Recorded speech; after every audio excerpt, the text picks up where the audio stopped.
plus high-tech, also the Interdisciplinary Center for Interactive Technologies. You have to come up with a shorter name.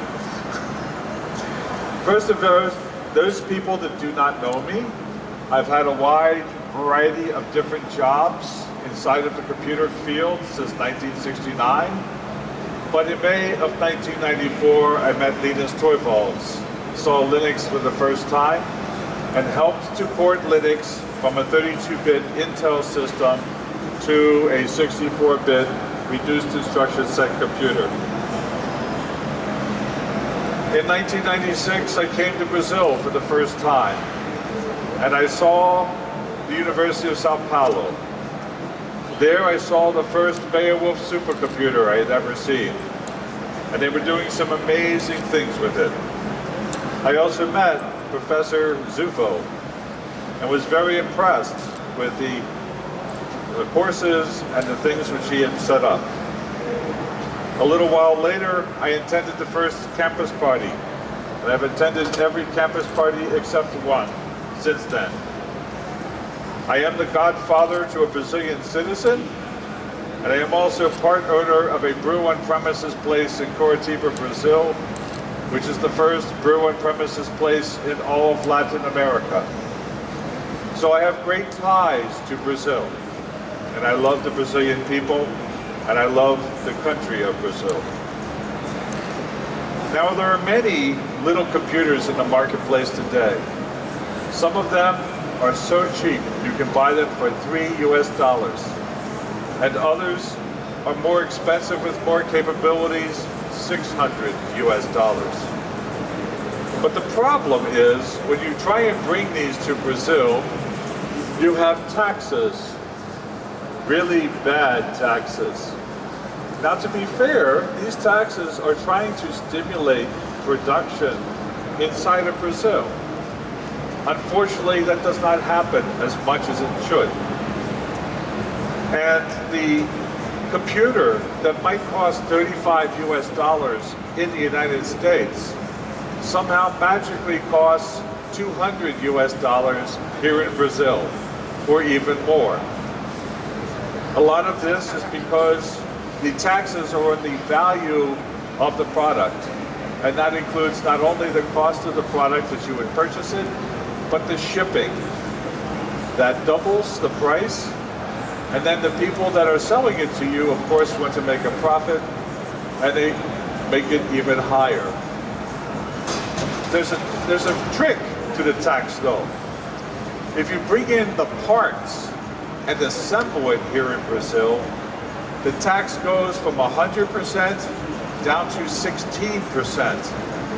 And there's a lot of the parts that have no tax on them, because these parts are not produced in Brazil, no company makes them in Brazil, and therefore the parts have a zero tax.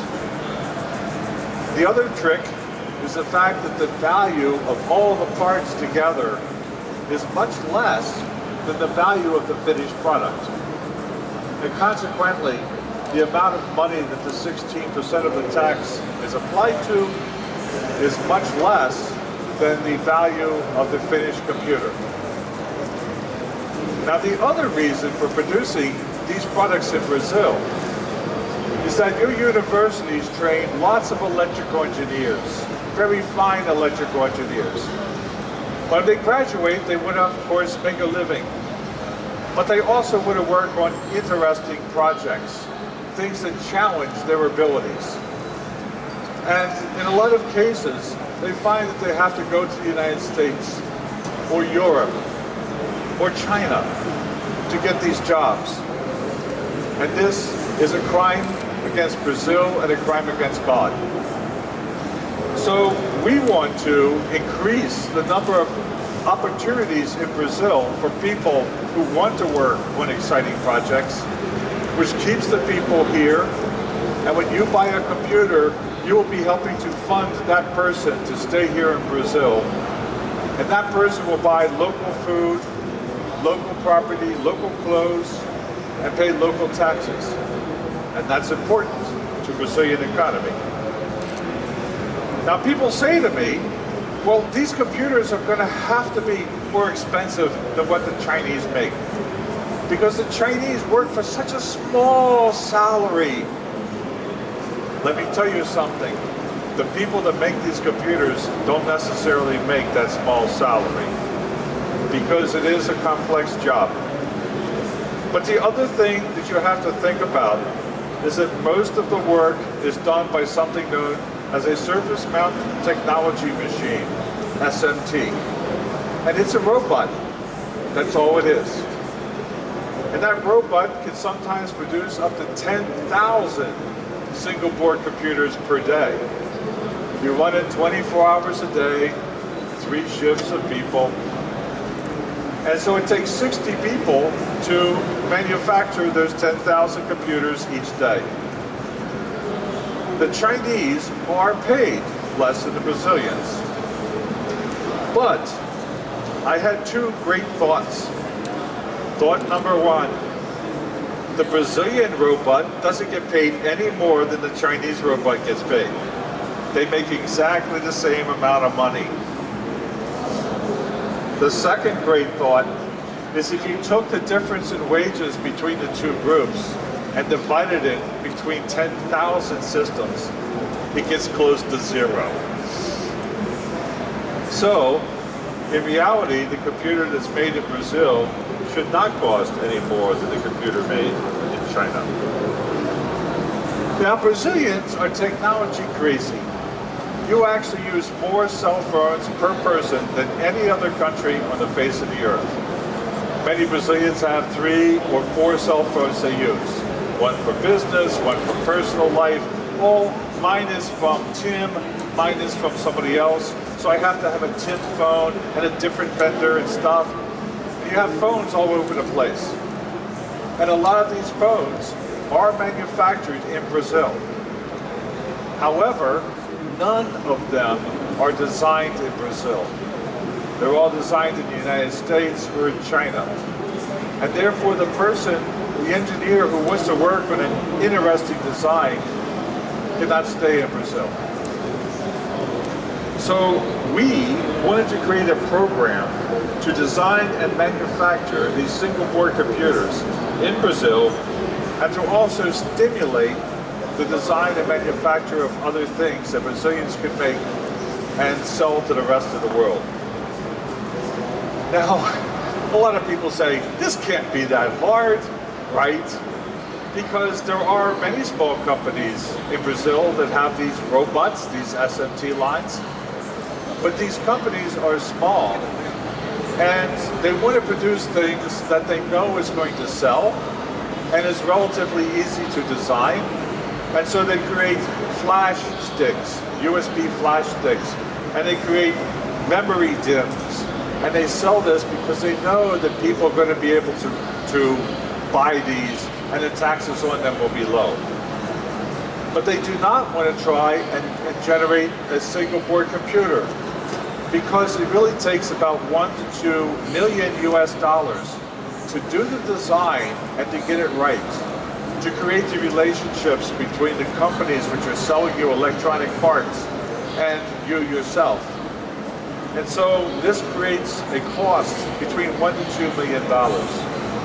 And then once you have the design, you have to find a manufacturing place that will manufacture it.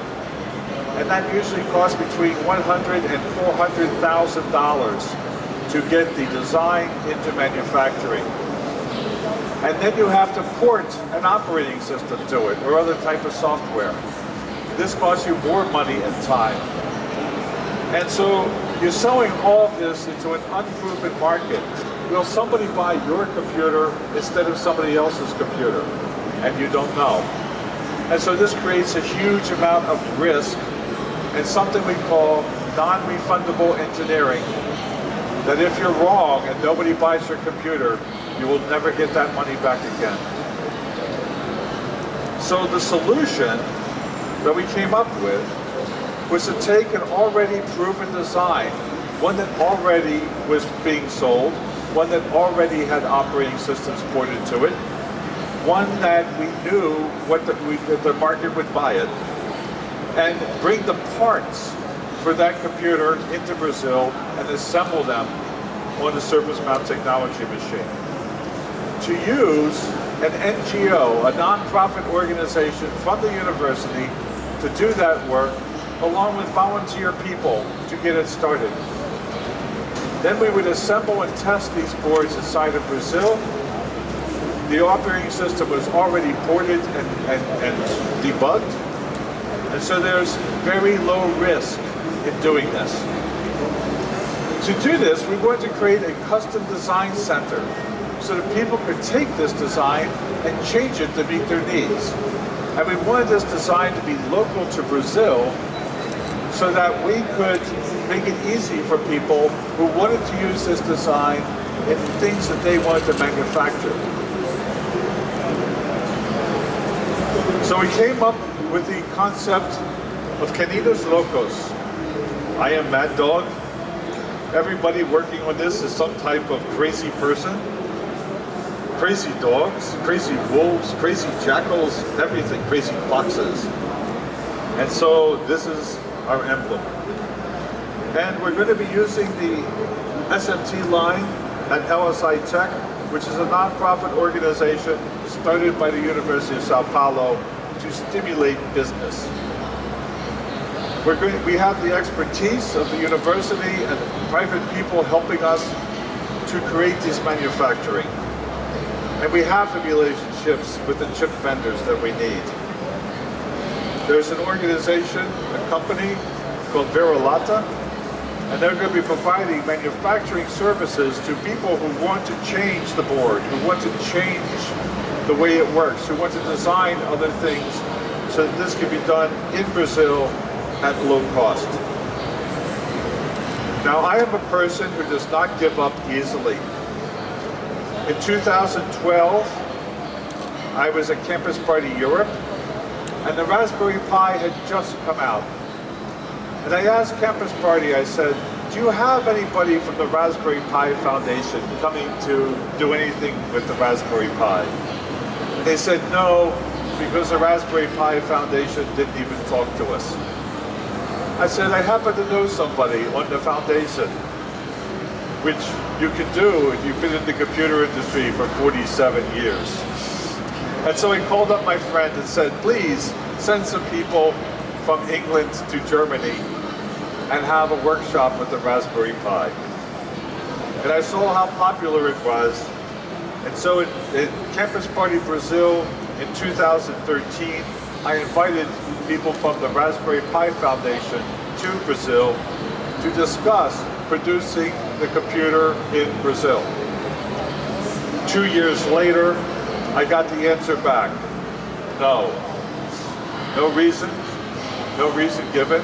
We had actually produced about 15 Raspberry Pis here in Brazil, but the answer was no. And so I started going to other single board computers. And I contacted this little company in China called LeMaker. They produced the Banana Pi and the Banana Pro. And they were great little computers, better than the Raspberry Pi, at about the same price. And I said to them, could I produce your computers in Brazil? And they said, no. So a few months later, I was in the largest computer show in the world in Germany, called Sieben. And I met up with the LeMaker people, and I helped them out, and I talked to them. And I talked to them about Brazil. They invited me to come to China. And I went to China the next month. I met with their owners, the people that founded the company. And when we were at dinner on the last night, they turned to me and they said, when are we going to start manufacturing our computers in Brazil? And I thought you said no. They said, well, that was last month and we were busy. This month, we can do it. So in Latinoware of 2015, I announced the project. I said, yes, let's produce this little computer inside of Brazil. We started work on it, but it was a long process, longer than even I thought it would be. And now, in Campus Party of 2017, we're making the announcement that we will be producing these this month. We are going to start an Indiegogo campaign so that people will be able to buy these computers. We need to get the money for the parts first so that we can buy the parts, manufacture them, and deliver the computer to you. The way the Indiegogo program will work is we start the program, we run the program for 60 days. 15 days after the Indiegogo program is over with, we get the money which you pledged. We buy the parts, we get them through customs, and then we manufacture the machines, the computers, at the rate of 10,000 boards a day. So if Indiegogo generates an order for 100,000 computers, it will only take us 10 days to manufacture them. This is much faster than most Indiegogo programs work. I was in an Indiegogo program, it took me 2 years to get my perk. It was a great perk, but we're going to have a separate website for people that want to buy these in quantity, because certain types of people will be able to have even more taxes taken off of them. And if you buy 100 at a time, we want to give you a better price than if you're buying one at a time. But the price will be as low as we can possibly make it, because the goal is not to make money on this. The goal is to stimulate the Brazilian economy. This is the computer that we want to make. It's called the LeMaker Guitar. And it is made up of two parts. A COM board, a computer on a module, which is an 8-layer board, and it plugs into a 204-pin DIMM socket, just like a memory socket for DIMMs. Then there is the motherboard, which is only 4 layers. It's a much simpler board, it's easy to make. There are 3 different motherboards. We are going to choose the Rev B+, which I'll describe in a moment. These are the 3 different types of motherboards, the Rev A, the B+, and the D. The Rev A is used for Internet of Things. There's a lot of Grove connectors on it, so it makes it easy for you to work on Internet of Things situations. The Rev B+ is a general board for hackers, makers, people who want to experiment. It has 40 GPIO pins, which are compatible with the Raspberry Pi GPIO pins. It also has USB 3.0. This is very important to give you the throughput you need to a disk or other types of device to utilize the 4-core 32-bit processor. And then finally, there's the Rev D board, which is kind of interesting. It takes 4 of the COM boards that fit in it. And so altogether, you would have 16 cores, 8 gigabytes of memory, and a switch to switch between it. In effect, you have a supercomputer on the little board that you can use. We're starting with the B+ board. These are the partial specifications of the board. On the left-hand side are all the things which are on the COM board itself. The CPU, the GPU. It runs at 1.2 gigahertz main clock. It's got 2 gigabytes of RAM. A lot of the single board computers, in order to try and make them inexpensive, they only put on 1 gigabyte of memory. And this starves the processor from being able to do its most efficient. Also, the 1 gigabyte of memory means that your system may have to page and swap. And if there's no place for it to page and swap to, or if that place is only an SD card, then you can wear out your SD card and it can be very slow. With the guitar, you can either hook up a USB 3.0 disc or with a simple cable, convert the USB 3.0 symbols or controls into SATA. And you can use a 2.5-inch SATA disc with the computer in order to give you storage. It has 802.11 BGNet. It has Bluetooth 4.0. On the core board itself, or the COM board itself, it has 8 gigabytes of flash. So you do not have to put your operating system onto a micro SD card. You have much better throughput from the flash, which is actually on the COM board. And you have a power management unit. So in order to manage the power when the board so the CPU does not become starved. On the right-hand side, you see the various connectors. 2 ports of USB 2.0, 1 port of USB 3 on the go. You have an infrared receiver right on the board. You don't have to buy that extra. The 40 GPIO pins. You have an 8-bit camera port, and you have an LCD panel port, HDMI, but in addition, you have an audio plug which handles either digital or analog input and output. You have a 10-100 megabit per second Ethernet, and it works in a power voltage cycle from 5 to 12 volts with 2 amps of current.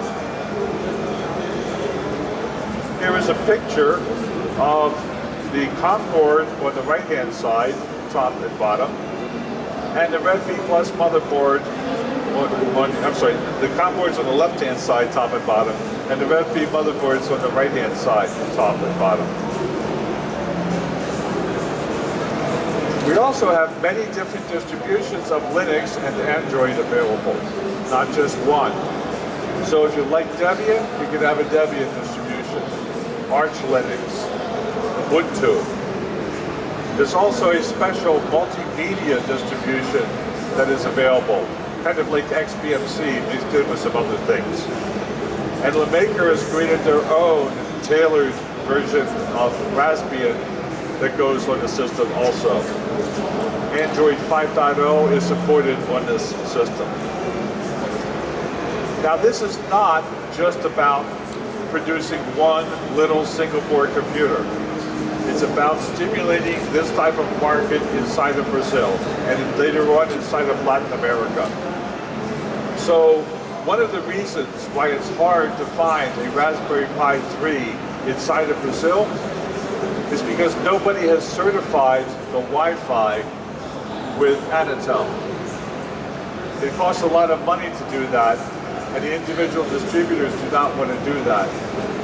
We will certify this board with all of the agencies inside of Brazil. If you want to create a product with this board, you can create it knowing that his chips have already, and the board has already been certified with all the agencies inside of Brazil. If you want to get a board fast, we're going to have local shipping and local returns if you need to. You won't have to send it all the way back to China. You won't have to send it all the way to wherever you have to send it otherwise. We're going to have engineering services to help you modify the motherboards. The specifications for the motherboard and the COM board are very extensive. You have complete specifications of the circuit design for the motherboard, the layout of the PCB, and other things you need. And we want to develop the jobs and expertise inside of Brazil so you come up with even more ideas that we can manufacture through this process. The long-term goals of this are to create completely open hardware and software with no binary blobs whatsoever, so that you will be able to build this system and support it throughout time. You won't be dependent upon some company to produce the update to your system. You could use this in an elevator or a car for 20 or 30 or 40 years. We also want to produce industrial automotive grade computers. Most of the computers you use are what we call consumer grade. They operate in ambient temperatures up to 40 degrees Celsius. But you know, Manaus, Recife, Rio de Janeiro, they get to 45 degrees Celsius, you know, and long before that you need a fan. But if you use automotive grade, or industrial grade, it goes to 70 degrees Celsius. Automotive goes even higher. So at 70 degrees Celsius, you don't care if your computer isn't working anymore because you're dead. So we should be able to produce computers that will keep working even after we're dead. And we have a promise from our Chinese partners that if you develop something that they think would sell in China or the rest of the world, that they will license your ideas and your thoughts to their program and pay you royalties on your ideas. Oops. So you're all out there saying, but Maddog, you've done everything except tell us how much this costs. And I'm doing that on purpose because we're still evaluating the entire cost structure. Because we want to sell it at the lowest possible cost we can't make any mistakes, because then we would go out of business. So we're doing this, but I can promise you one thing. This computer will be a better computer at a much lower cost than you can get another computer of a very famous brand. And as the manufacturing numbers go up, the prices will come down. As the cost reduction process goes on, the prices will come down. And as the volumes go up, the prices will come down. For those of you who are in education and are a nonprofit, we can also cut out some intermediate taxes to make the prices even lower. So that's why we would encourage you as a nonprofit to come to the website instead of just going through the Indiegogo program. If you want one, just to see what it's like, just to test it, just to create some ideas, Indiegogo is a great way to get it. If you want 100 or 1,000, please come to the website. So why do I show you all this?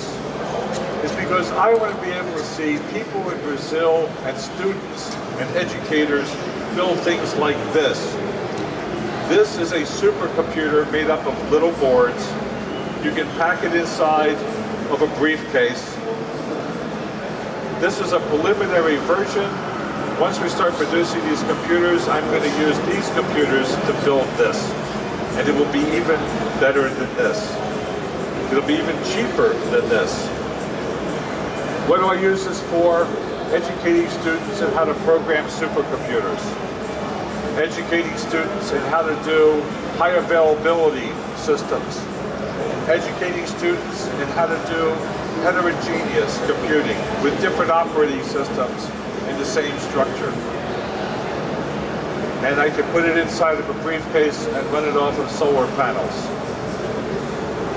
With that, I'm going to end my part of the talk, and I'm going to turn it over to Dr. Marcelo Zuffo so he can come up and continue.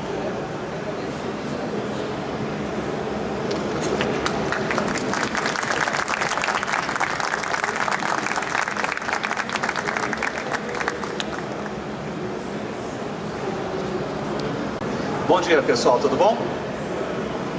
Bem, eu tenho sido professor durante 30 anos na área de eletrônica.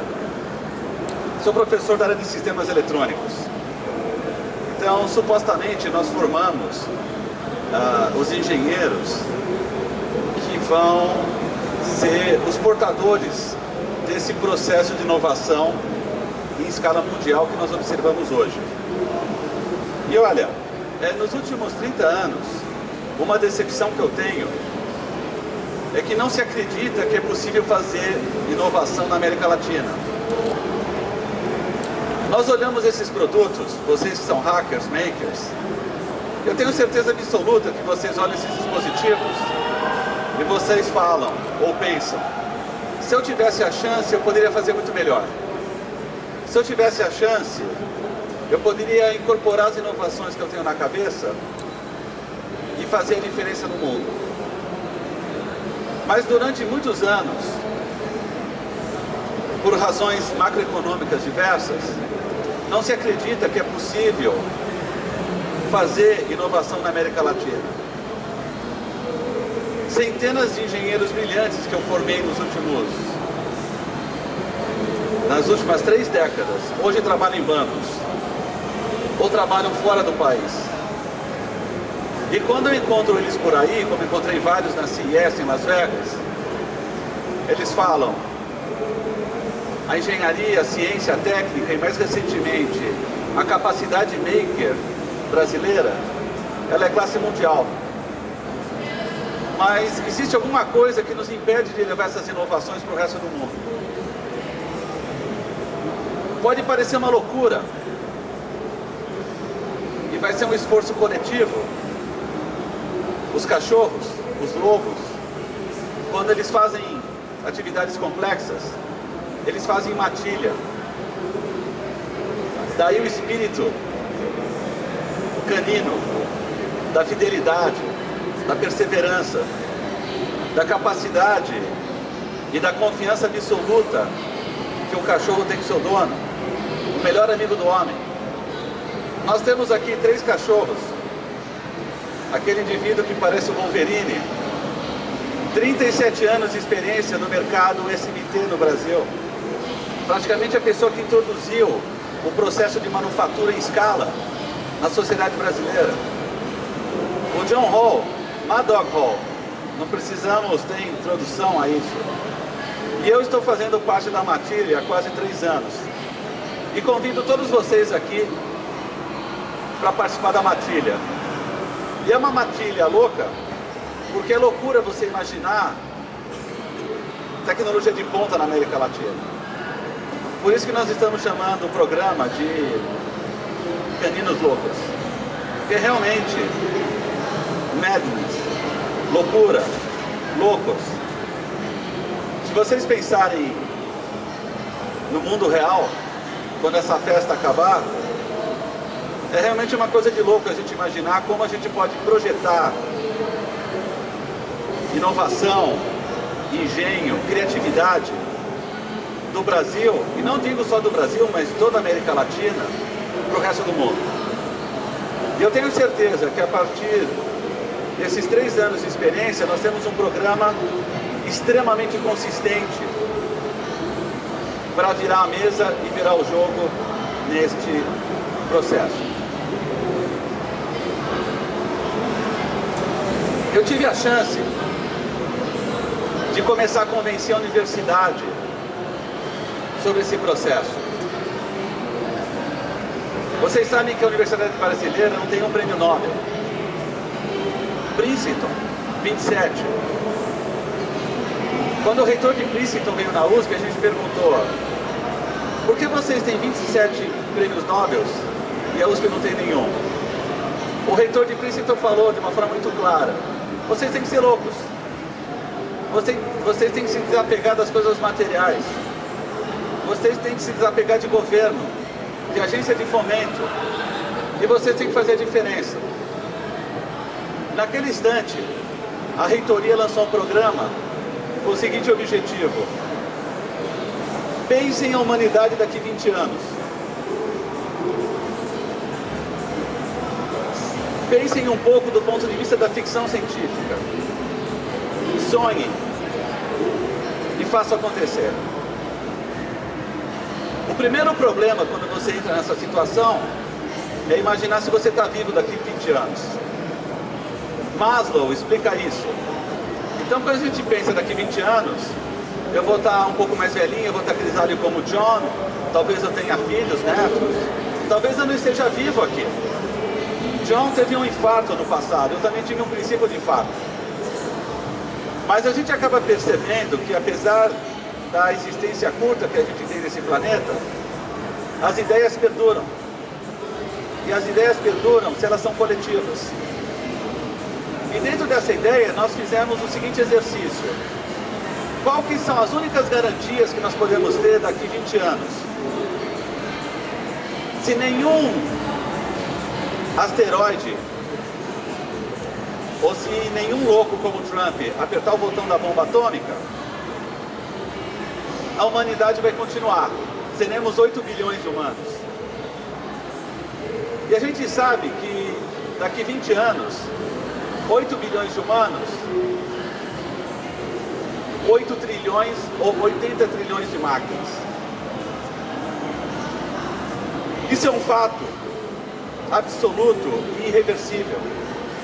A lei de Moore está aí há 50 anos.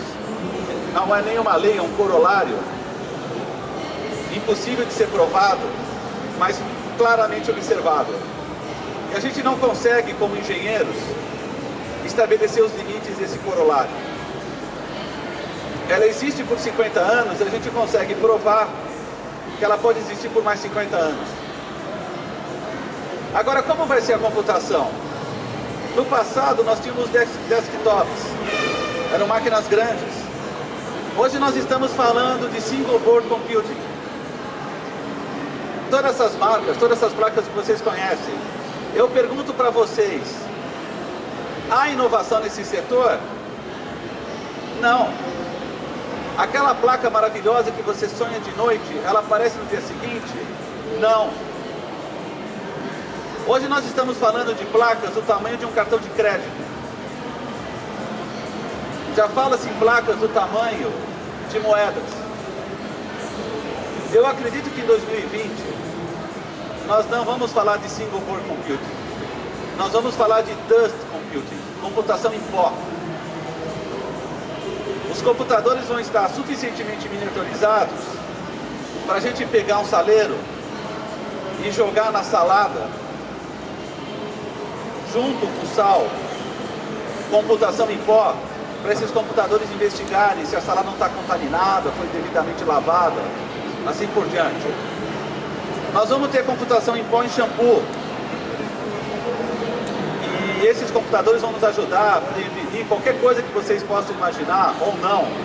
Calvície, câncer, diabetes.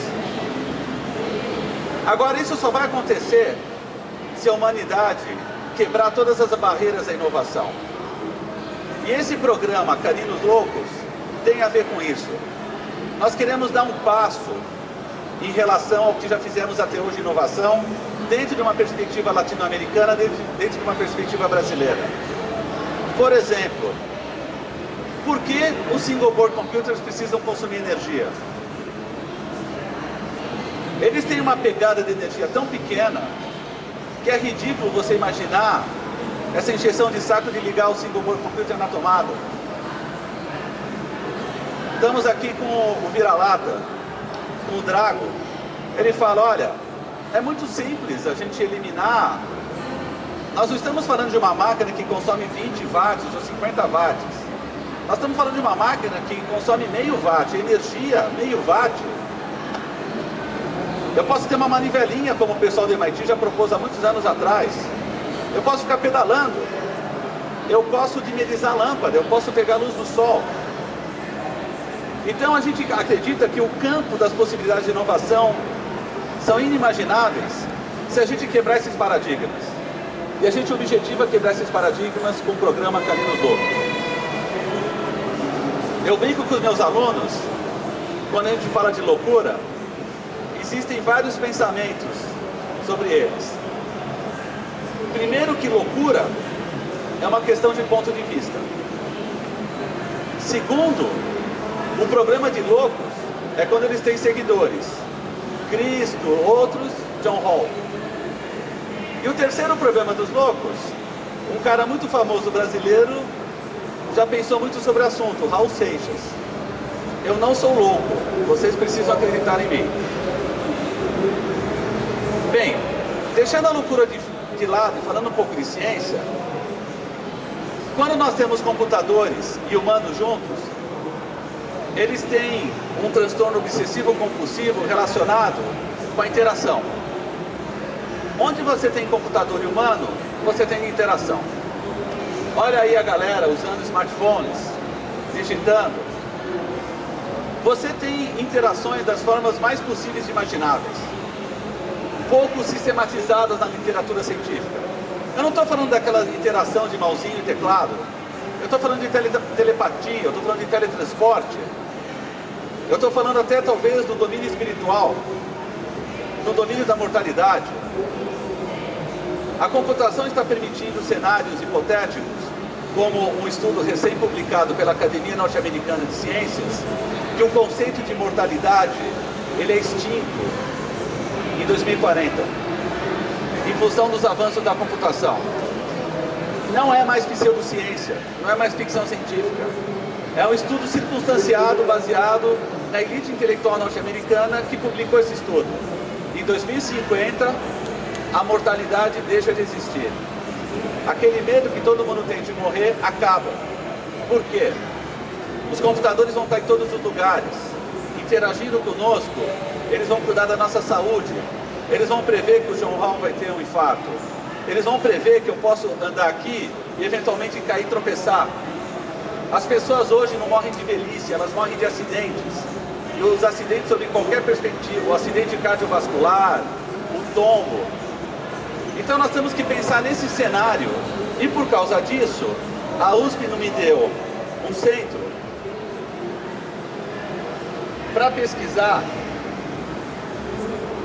esta relação humano-máquina daqui 20, 30, 40 anos. E não só pesquisar, desenvolver e inovar. Eu não vou fazer propaganda da USP, vocês sabem que ela é uma universidade de classe mundial, que nós temos muita gente, mas talvez para essa revolução que nós estamos preconizando, nós não podemos contar hoje só com a Universidade de São Paulo. Nós temos que ir mais longe.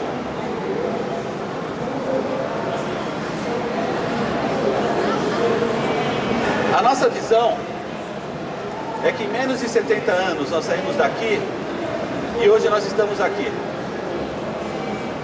Nós imaginamos milhares de computadores por ser humano.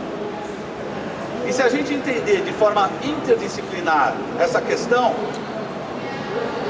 não pode ficar só no campo da engenharia, não pode ficar só no campo dos makers. Nós estamos chamando para conversar com a gente o pessoal da arqueologia, o pessoal da antropologia, o pessoal da veterinária. Voltando à questão dos cachorros, todo mundo aqui já não imaginou conversar com o cachorro? A computação está nos permitindo isso. Nós acabamos de ter a visita de um professor japonês que está fazendo um Google Translate para a gente conversar com os nossos animais de estimação. Ele não está pensando só em cachorro, mas ele está pensando cachorro, gato.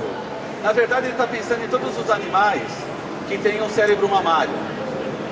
Tem que ser mamífero, só isso. E aí, dependendo da habilidade comunicacional, vocês conhecem o Noam Chomsky? Ele acabou de publicar um livro sobre isso, sobre evidências linguísticas ou neurolinguísticas em animais. E a computação está nos permitindo fazer essas transações. Então, dentro dessa perspectiva, nós criamos esse centro. E eu vou falar finalmente, para a gente poder discutir, a nossa capacidade de manufatura. Os conceitos de Fab Lab, eles estão convergindo com os conceitos de design. Eles estão convergindo com os conceitos de negócios. Antigamente o engenheiro falava com os engenheiros. Com as técnicas modernas de design thinking e outras questões, nós estamos quebrando com esses paradigmas na universidade. Nós estamos soltando os engenheiros na rua. E antigamente, com o conceito de Fab Lab, nós podíamos fabricar qualquer coisa. Hoje, a grande novidade é que nós podemos fabricar em escala. Todo o processo de design flow da economia de escala está sendo democratizado. Eu consigo projetar hoje, inclusive circuitos integrados. Neste volume de computação necessária à humanidade, daqui 3 décadas, nós não estamos pensando em abrir só o hardware. Nós vamos ter que abrir os chips. Da mesma forma que uma máquina, como eu vou apresentar para vocês, é meramente uma impressora, em 20 anos, uma fábrica de chips vai ser uma impressora que você vai ter em casa. Em vários setores estratégicos da universidade, nós estamos discutindo isso. No nosso caso específico, a Universidade de São Paulo resolveu abrir esse brinquedinho para vocês. É uma linha de manufatura eletrônica que custa mais ou menos 5 milhões de dólares. Nós vamos abrir todo esse processo, detalhe a detalhe. Se algum de vocês já teve a ideia de fabricar algo uma quantidade superior a 100 peças, por favor, depois da conversa aqui, nos procurem. Nós equacionamos toda a economia e nós estamos abrindo todas as tecnologias para isso. Nós estamos numa dimensão jurídica, numa dimensão econômica, numa dimensão técnica, quebrando essas barreiras, que na essência são barreiras à inovação. Nós temos a capacidade de fazer o screen printing. Nós temos a capacidade de processar os fornos de difusão e nós temos a capacidade de fazer o pick and placement. Mais de 60 mil componentes hora. Nós conseguimos fabricar literalmente qualquer coisa que vocês possam imaginar em termos eletrônicos. Uma câmera 360, um smartphone, da ordem de 10 mil por dia. Obviamente depende da complexidade. Coisas um pouquinho mais complexas, menos. Coisas um pouquinho menos complexas, muito mais. Com um detalhe, com uma qualidade fabril padrão industrial. Com um padrão de qualidade que não difere nada de qualquer produto eletrônico que vocês compram em qualquer lugar.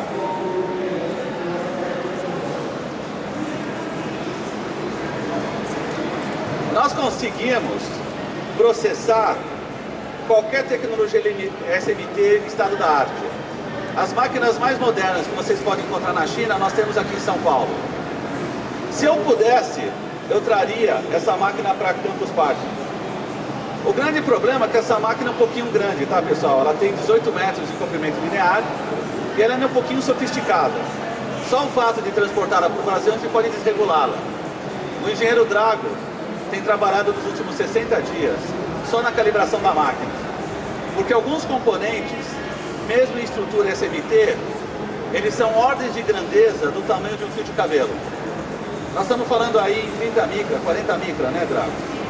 Então a calibração óptica disso é muito sofisticada. Mas nada do outro mundo. Nada que a gente não possa fazer e mais, abrir esse conhecimento aqui para a turma. Nós temos os equipamentos de caracterização. Nós temos a parte de microscopia eletrônica. Nós temos a parte de inspeção. Nós temos a parte térmica. Quando o Jon Hall fala de aplicações em alta temperatura, a gente já está pensando no programa Caninos Loucos, embarcar essas placas em microsatélites e soltar essas placas no fundo do mar para temperaturas que valem aí de menos 15 graus centígrados a mais ou menos 85 graus Celsius. Nós temos os equipamentos para testar e configurar. E o plano nosso é abrir isso à comunidade. Eu tenho o sonho de fazer um hackathon ainda esse ano sobre manufatura SMT. Então imagine o que vocês queiram fazer, nós podemos fazer. Ah, professor, mas vai ter o problema dos componentes. Mentira. O engenheiro Drago conseguiu, só em doações, mais de 100 mil reais de componentes que a indústria descarta, que vira lixo. E a gente pode usar esses componentes. Nós temos a parte de caracterização e nós temos a instrumentação.